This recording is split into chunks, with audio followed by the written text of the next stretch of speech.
Mr. Amnesty himself, Donald Trump has been found, or has been accused, rather, of employing illegal foreign workers for his modeling agency, Trump Model Management, and in New York.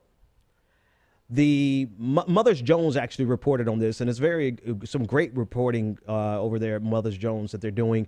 So they spoke with several former models from the agency who all provided financial documentation, receipts, and their personal accounts of how they were used, and not only used, but their living standard was subpar. They were young and they were illegal, and because of their status, Donald Trump's agency took advantage of them. One of the stories came out from one of the models named Rachel Blyes,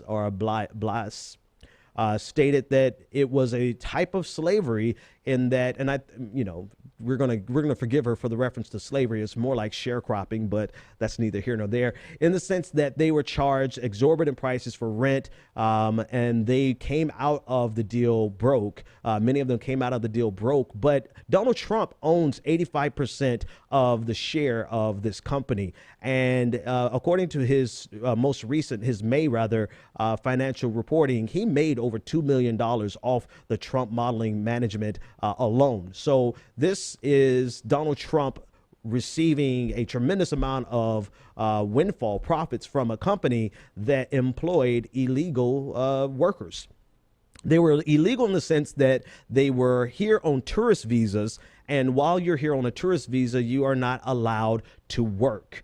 There is a specific work visa that you can get, and one of the models said that she worked for Saudi and it became almost the norm that you had to show your value before their lawyers would apply for you a work visa. Other models stated that they never received a visa ever.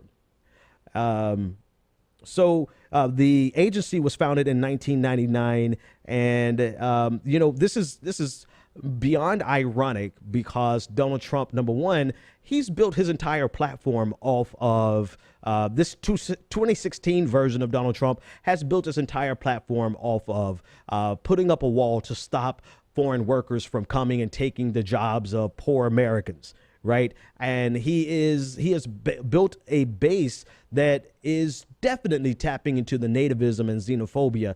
But the irony of it is that perhaps Donald Trump just doesn't see this as illegal, undocumented workers. Right.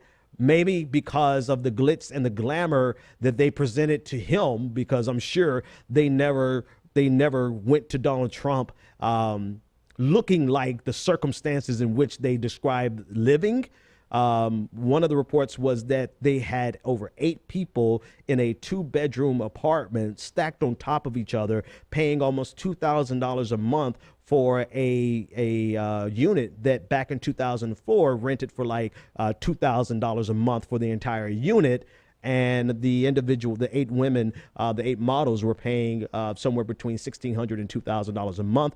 One report said that one account rather stated that she was sleeping and felt water dripping on her, and she wondered why she was getting wet. Was it raining? And she looked out the window, and there was a homeless man who was urinating right beside her apartment and leaking through the window.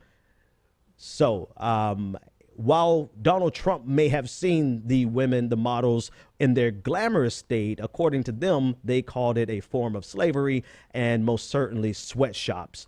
And I said that to say this, that perhaps Donald Trump just doesn't see the glamorous life as undocumented workers, but yet and still he employed undocumented workers, according to a report from Mother Jones, according to the financial documents that Mother Jones obtained, and the treatment of the models. They are a part of, at least some of them are a part of a class action lawsuit against several modeling agencies that did include Donald Trump's agency. So the irony is he's built this entire platform This year's campaign off of nativism, xenophobia, and building a wall to keep out undocumented workers, and here Donald Trump himself has been employing through his Trump modeling agency undocumented workers.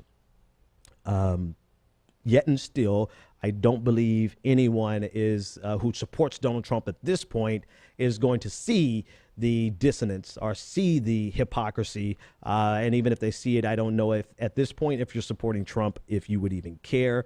But I think that's the deepest problem of them all, is the fact that you can look at Donald Trump and still expect him to be something that he's clearly not.